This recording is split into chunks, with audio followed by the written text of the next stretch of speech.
Hello and welcome. Thank you for being here. I wanted to follow on this video because really it does follow on from the last one I posted about my vintage needlebook.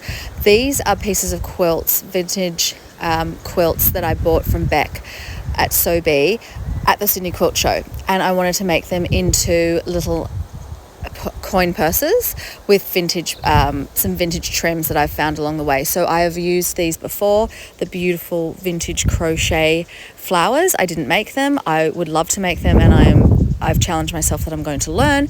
I found a vintage button, and these are all the little bits and pieces that I'm thinking of the process to make these purses. I believe this is a 1930s or 1940s feedsack quilt.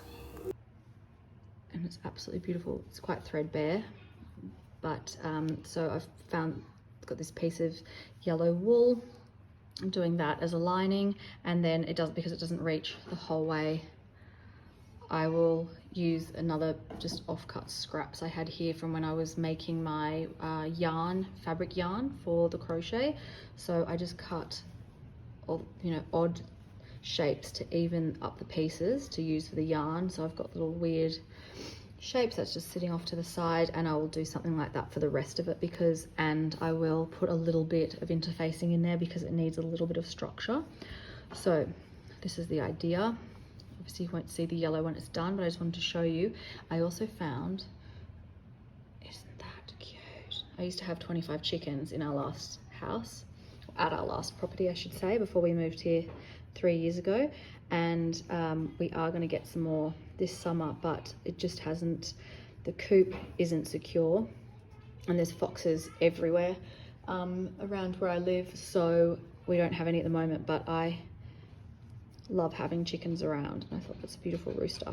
So the colors, I just picked him up and I thought he'll go somewhere, and then as I was putting this together the other day, I thought that is just so gorgeous. So he'll fit somewhere. How does it go? I don't know. Anyway, he will go somewhere in one of these. There's actually two, so I'm making a second one. This one that's got the wider border here needs something bigger than that little button.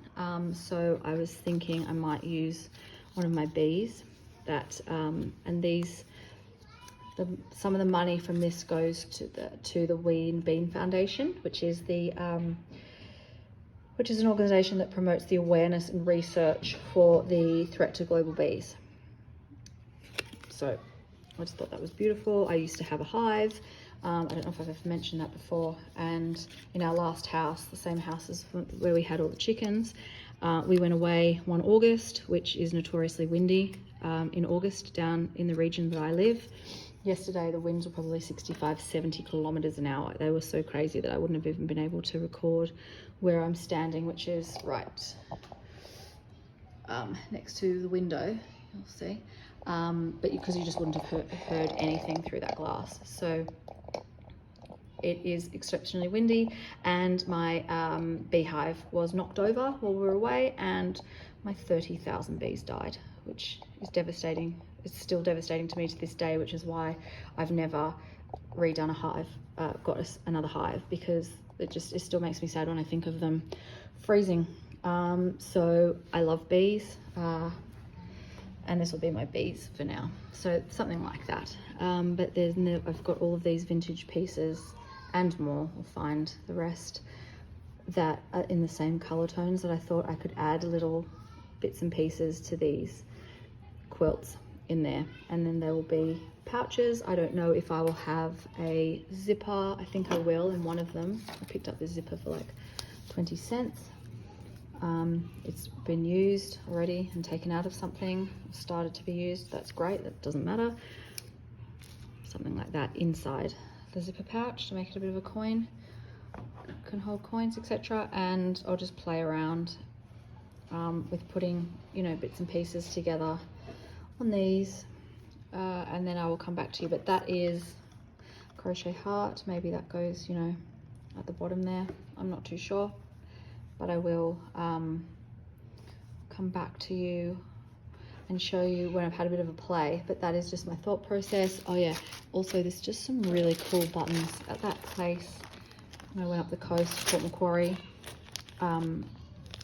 These are crowns. Isn't that really cool?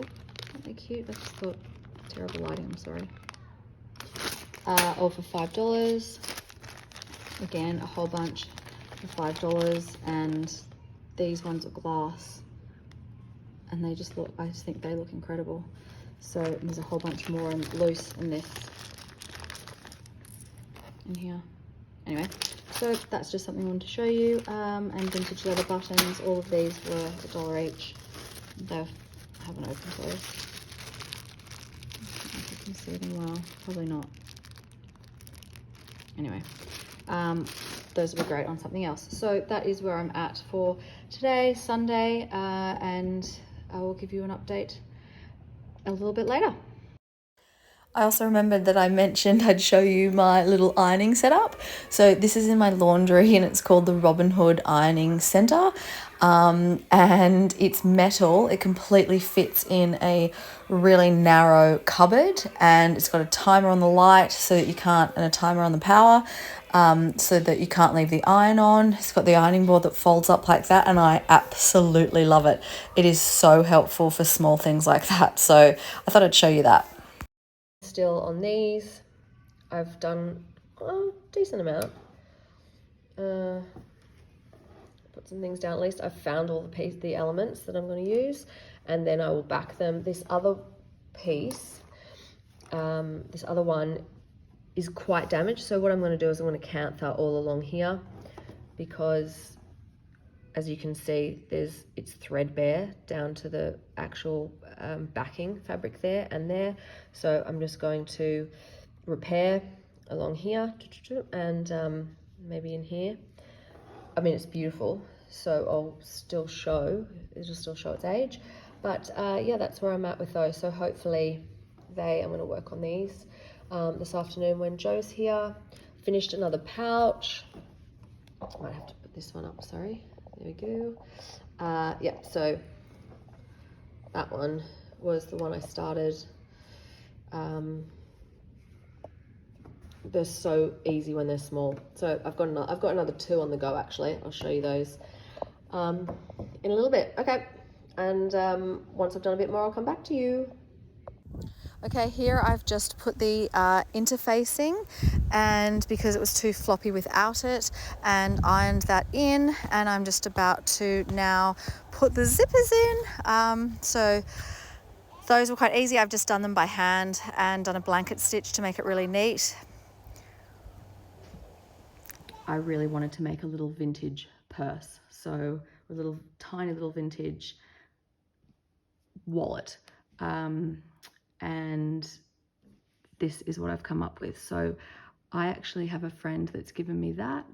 Joe pulled out a bag of scraps. She was over the other day and she goes, do you know what? I think that was from when we did Fleur Woods 2 years ago, and it's gonna go perfectly in your piece. So she actually gave that piece of embroidery to me, which is a lovely full circle moment.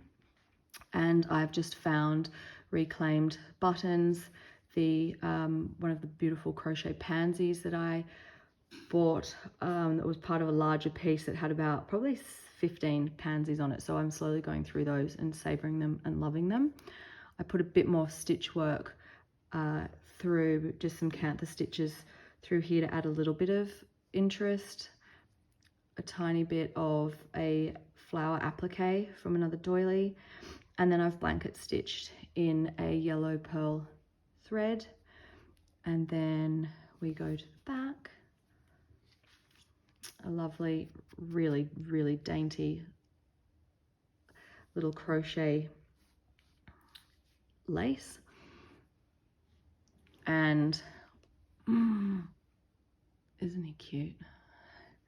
A corner of a handkerchief that I've cut up, and it fit perfectly in that square, which was just blank underneath. I've done a bit more cantha there, another flower applique and a yo-yo. So I feel like it's got a lot of history. The quilt is, 1940s feedsack, and it's now got another life. Another piece of vintage trim, and I've just lined it with a piece of scrap gingham that I've had and put in a little zip. This one I have not yet put a clasp. That is on this one. So this is my second one, slightly different piece of, very similar size, but slightly different patchwork here. This one was really, really damaged. So I've actually done quite a lot of repair work on this because it was through the quilt. But same thing, so I've put a little bee brooch that I love on top of a Suffolk puff. Added this little piece of embroidery that was also I used in my needle book, again with a little piece of crocheted trim. And this one I've put an enclosure so that snaps down. And oops, where is it? I can't see it. There we go. And this one's got a blue zip, and I've just blanket stitched that in by hand, so it's quite neat and tidy. And that one is also lined with beautiful merino wool, Spargo wool, but another just piece of cotton that I had at home. And then on the other side, a puff from Beck's class, a piece of doily that was actually crochet doily, and then another little tiny patch of an applique. I think that was a serviette. So those are a couple of the little things that I've been working on. Oh, I'll show you actually, sorry, where I had to mend. So you can still see some of the holes. I've just put cantha stitch through to try and give it a little bit of structural integrity, and here it's still got a few baby holes through, but those ones won't matter so much. It adds to the authenticity of the fabric. And I've used just an ecru color to bind this together with a blanket stitch at the edge, so it's kind of almost invisible. I thought that was the best one for that. I tried a lot of different colors on it, and I thought that's actually, it's not taking away from anything. And that one, so that's what I've been up to the last couple of weeks. I've been making, I just haven't been posting, but those I've wanted to show you for a long time, but they've just needed their little baby finishing bit. And doing that workshop with Beck back in July gave me a different way of looking at how I can reuse pieces of quilt, and that's really where the inspiration came from, to do something a little bit different from a needle book. So thank you, and see you next time.